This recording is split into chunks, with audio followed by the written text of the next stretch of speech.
आप सब पर सलामती हो। मैं यासिर रशीद हूँ और आप मेरा वीलॉग देख रहे हैं। नाज़रीन, ऐसी कमाल महारत से इलेक्शन करवाए गए कि मैं दाद दिए बगैर नहीं रह सकता। जनरल इलेक्शन हुए और उसके बाद जिस हद तक खबरें गर्दिश करने लगीं और जिस हद तक वाबिला मचाया जाने लगा, अब की बार हिकमत अमली नहायत महारत के साथ तदबीर दी गई है। मौजूदा सूरत हाल के अंदर अगर आप मुख्तलिफ हलकों की सूरत हाल का जायज़ा लेने लगे, एक वीडियो मंजर आम पे आती है। आप ये देखिए कि कोई छठी सातवीं क्लास का तालिब इल्म जिसकी उम्र बमुश्किल 13-14 साल होगी, वो भी आपको वोट डालता हुआ दिखाई देगा। बहुत सी जगहों के ऊपर रिटर्निंग ऑफिसर्स जो हैं वो किसी से मुलाकात ही नहीं करना चाहते। गुजरात की सूरत हाल इस हद तक गंभीर है कि उसके ऊपर आवाज़ उठाना, उसके ऊपर बोलना, वो भी इस वक्त मुश्किल होता जा रहा है। खबरें ये भी आ रही हैं कि मशहूर सहाफ़ी समी इब्राहिम जो हैं उन्हें भी गिरफ़्तार कर लिया गया है। इसकी अभी तक तस्दीक नहीं हो सकी। दूसरी तरफ मौजूदा सूरत हाल के अंदर पाकिस्तान तहरीक इंसाफ की जो मरकज़ी क़यादत है, उन्होंने जब ये देखा कि गुजरात के अंदर जो मेन उनके लीडर्स हैं उनको हराने की कोशिश की जा रही है और सूरत हाल ये बनी कि मूसा इलाही साहब जो कुली तौर पर नताइज सामने आए हैं उसके मुताबिक वो एक बड़े मार्जिन से जीते और चौधरी परवेज इलाही साहब जो हैं उन्हें पड़ते हैं 18,387 वोट और मूसा इलाही साहब को वोट जो पड़े हैं वो 63,536 वोट।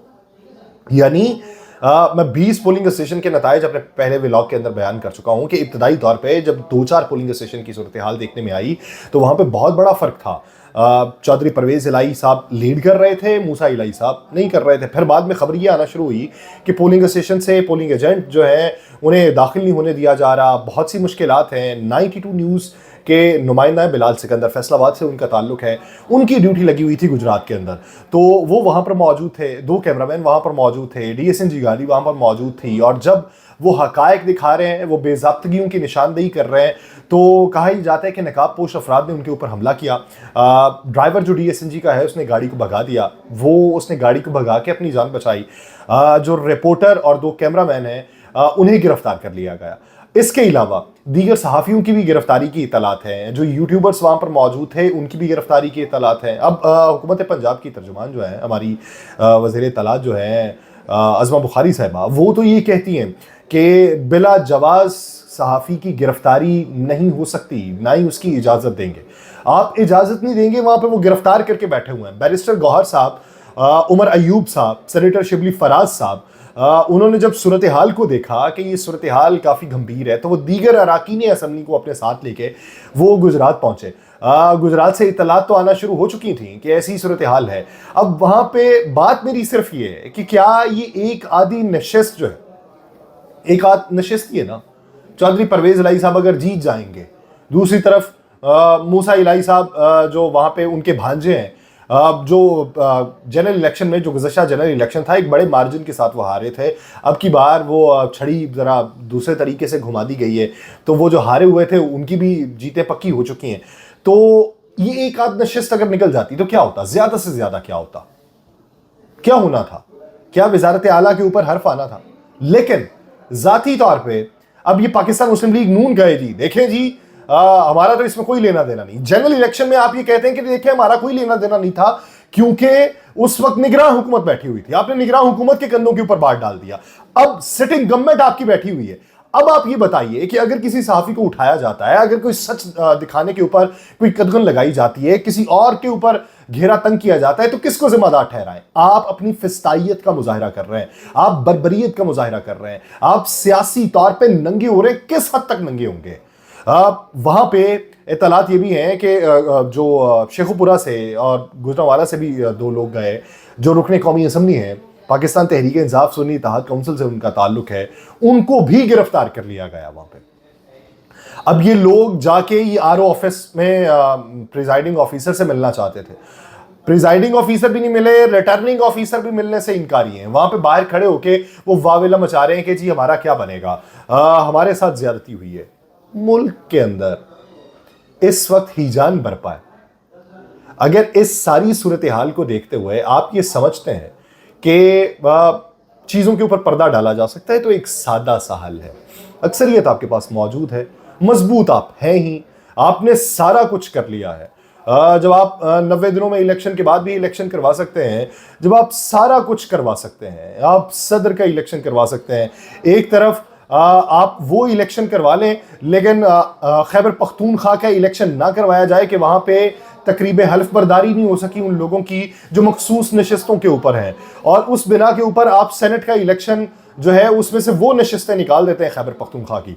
लेकिन जब सदर का इलेक्शन होना हो, जब चेयरमैन सेनेट का इंतखाब होना हो, तो आप उनको बीच में कंसीडर ना करें, आप वो कहें कि इनकी गैर मौजूदगी में सब कुछ हो सकता है, वोट डाले जा सकते हैं। तो इस सारी सूरत हाल के ऊपर आप एक नया कुलिया निकालिए। बहुत सारे मुमालिक ने माजी में निकाले हुए थे, आप भी एक निकाल लीजिए। वो कुलिया ये निकालिए कि सिर्फ एक सरकारी टीवी होगा, उस सरकारी टीवी पर जो खबर जारी होगी उसके अलावा किसी को इजाजत नहीं होगी कि उसके काउंटर नैरेटिव के तौर पे कोई खबर दे सके, कोई और हकायक बयान कर सके। बंद कर दीजिए ये सारा कारोबार। हमें भी लोग लान तान करते हैं, हमारे ऊपर भी लोग मलामत करते हैं कि तुम लोग सच का प्रचार नहीं कर सकते, तुम लोग लिफाफे हो, तुम लोग हकायक को बयान नहीं कर सकते, तुम किसी की मंशा के ऊपर बात करते हो, तुम किसी के नजरियात के ऊपर बात करते हो। आप लोग हैं, हमारे पे ही एक एहसान कीजिए। आप सियासी लोग हैं, हम आपकी जय जयकार करेंगे, हमें ये बदनामी से बचा लीजिए, हमें इस चुंगल से आजाद करवा दीजिए। एक काम कीजिए, ये सारे चैनल्स बंद कर दें, ये सारे यूट्यूब चैनल्स को बैन कर दें, और सिर्फ सरकारी एक चैनल हो, और सरकारी चैनल के ऊपर जो शख्सियात रखी जाए उनको खंगाला जाए, परखा जाए कि उनके हलकूम से रोबोटिक अल्फाज ही सिर्फ अदा हो सके, और वही अल्फाज जो आप उनके अंदर फीड करेंगे, उसके अलावा कुछ ना।